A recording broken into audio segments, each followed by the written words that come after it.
أعوذ بالله من الشيطان الرجيم بسم الله الرحمن الرحيم ზვირფასუმ სმენელო დღეს ჩვენი საუბრის თემა იქნება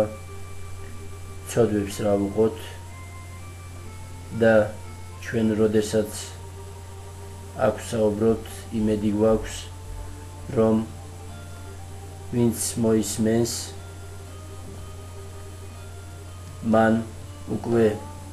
უნდა იცოდეს თუ გაკეთებულ ცუდ საქციელს ცუდ ჩვევებს როგორ უნდა გაუმკლავდეს თუ რომელიმე ადამიანი ცუდ საქმეს ჩაიდენს დროის დაუკარგავად გამჩენილი ალლაჰს პატიებას თხოვოს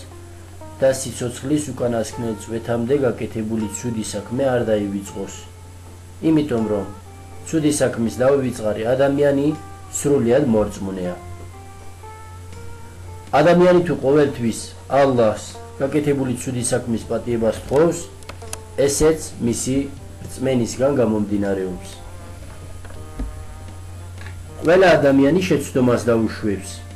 უშეცდომო არავინა მაგრამ თავარია შეცდომას მერე როგორ გაიხსენებს ჩვენი შუამავალი ასე გადმოგვცემს ყველა ადამიანი შეცდომას დაუშვებს შეცდომის დამშვებ ადამიანებიდან ღმერთთან ყველაზე ახლოს პატიების მთხოვნელი ადამიანია ანუ ჩვენ ყველა ადამიანი შეცდომას დაუშვებთ მაგრამ უზენაესი ალლაჰის წინაშე ყველაზე ახლოს მაშინ ვიქნებით თუ მას ყოველთვის პატიებას ვთხოვთ უზენაესი ალლაჰი წმინდა ყურანში ასე გვიბრძანებს თუ თქვენ აკრძალულ დიდ ცოდვებისგან შორს დადგებით დანარჩენ ცოდვებს გაპატიებთ და სამოთხეში გამყოფებთო ნისა სურეს 31 აიეთიდან გამომდინარე უზენაესი ალლაჰი პატარ-პატარა ცოდვებს გვაპატიებს მაგრამ როდის ან რა დროს გამჩენელი ალლაჰი ცოდვებს მაშინ გვაპატიებს როდესაც ჩვენ პატიებას გულით ვთხოვთ და ჩადენილ ცოდვების მონანიებას დავიწყებთ როდესაც ადამიანი რაიმე ჩადენილ ცოდვას მოინანიებს ეს ცოდვა მან მეორედ არ უნდა ჩაიდინოს მაგრამ თუ მეორედ ასეთი ცოდვა გაიმეორება ეს იმას არ ნიშნავს რომ მან უნდა დაკარგოს სამუდამოდ იმის გრძნობა რომ მას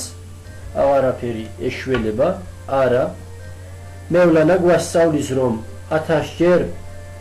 მონანიებას თუ გატეხთ კიდევ მოინანიეთ ამასთან ერთად ჩვენი შუამავალიც ასე გადმოგვცემს ზღვის ტალღების მსგავსი ცოდვები რომ გქონდეს ვინც ლა ილაჰა ილლალლაჰ ვალლაჰუ აკბარ ولا حول ولا قوة إلا بالله თქმელ ადამიანს დედამიწაზე ჩადენილი ცოდვები ეპატიება ანუ ზღვის ტალღების მსგავსი დიდი ცოდვები თუ ექნება თუ ამ სიტყვებს გაიმეორებს უზენაესი ალლაჰი მას ცოდვებს აპატიებს ეს იმას ნიშნავს რომ მონანიება სიკვდილამდე შესაძლებელია გამჩენელი ალლაჰი კიდევ ერთ აიათში ასე გვიბრძანებს ხანდახან პატარა ცოდვების ჩადენის ერთად დიდ ცოდვებისგან და ცუდი საქციელისგან შორს მყოფებმა იცოდნენ რომ შენი გამჩენი მასზე გატოლების გარდა სხვა ყველაფრის მპატიებელია ნეჯმ სურას 32 აიეთში უზენაესი ალლაჰი მასზე გატოლების გარდა სხვა ყველა ცოდვებს გვაპატიებს უზენაესი ალლაჰი მასზე გატოლებას არ გვაპატიებს. როდესაც ადამიანი ღმერთზე გატოლებას ცდილობს, ის მორწმუნე არ არის და მისთვის ყველაფერი მისაღებია. გავიხსენოთ ის მომენტი, როდესაც ფარაონი ზღვაში იხჩობოდა და სხვა გამოსავალი აღარ ჰქონდა, მაშინ მოსეს სათაყვანებ ღმერთს, მეც ვეთაყვანები წარმოსთქვა, მაგრამ მონანიება ღმერთის წინაშე მიუღებელი აღმოჩნდა.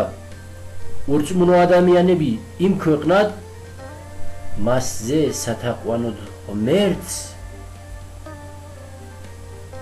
დროს სთხოვენ, რომ ჩვენ დრო ერთი წუთიც რომ იყოს, დრო მოგვეცი, რათა ჩვენ გაკეთებული ცუდი საქმის გამო შენზე პატიება ვავლინოთ, მაგრამ იმ დროს პატიება უკვე აღარ არსებობს, იმიტომ რომ იქ პატიების დრო აღარ არის, პატიების ადგილსამყოფელი არ არის იქ. იქ ყველამ გაკეთებული საქციელის წინაშე პასუხი უნდა აგოს. ამიტომ ადამიანი თუ არ დააგვიანებს და დროულად უზენაესი ალლაჰის წინაშე პატიებაზე წარსდგება, ამ ადამიანს საშველი ექნება ყოველთვის. აი ზუსტად ჩვენი საუბრის თემა იყო, თუ ცოდვებს რა ვუყოთო და ჩვენც გამოსავალი ვნახეთ, ეს ყოფილა უზენაესი ალლაჰის წინაშე დროულად უნდა მოვინანიოთ. უზენაესი ალლაჰის წინაშე როდესაც მონანიების თვის წავსდგებით, მაშინ ჩვენ როგორც სხვა ნებისმიერ ადამიანის წინაშე პატიებას ვითხოვთ, ისეთნაირად კი არა, გულით უნდა წარმოვსთქვათ ის პატიება, რომ უზენაესმა ალლაჰმა ჩვენ გვაპატიოს. უზენაესმა ალლაჰმა დაიფაროს ყველა მორწმუნე ადამიანი ასეთი ცოდვებისგან და ყველა მუსლიმი სწორ გზაზე დააყენოს. ჩვენი მიზანიც ეს არის, რომ მორწმუნე ადამიანებს რაღაც შევასწავლოთ და იმ ქვეყნად სამოთხეში ერთად ვიყოთ. ცოდვებს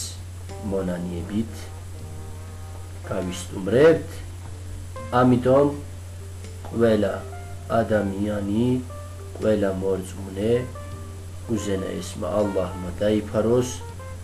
ყველა ცუდი ჩვევისგან და